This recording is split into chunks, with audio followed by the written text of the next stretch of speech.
ఆంధ్రాలోనే అతిపెద్ద స్వయంభూ శివలింగం ఎక్కడుందో మీకు తెలుసా? రావణుడి సంహరించిన తర్వాత శ్రీరాముడు అయోధ్యకు తిరిగి ప్రయాణమై వెళ్లిపోతూ ఉండగా సుమంచ పర్వతం వద్ద విశ్రాంతి తీసుకున్నాడు. ఆయనతో వచ్చిన దేవవైద్యుడు సుసేనుడు అక్కడున్న ఔషధ మూలికలను చూసి ఎంతో ఆశ్చర్యపోయాడు. అంత విలువైన ఔషధాలున్న ఆ ప్రదేశంలో ఉండే ప్రజల రోగాలను తగ్గించడానికి సుసేనుడు అక్కడే ఉండిపోయాడు. అలా కొంతకాలమైన తర్వాత శివుడు కోసం ఘోర తపస్సు చేసి తన శరీరాన్ని త్యజించాడు.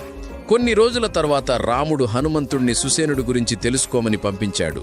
హనుమంతుడు అక్కడికి వచ్చి చూసేసరికి సుసేనుడు కనబడలేదు, కానీ అతని కళేబరం మాత్రమే ఉన్నది.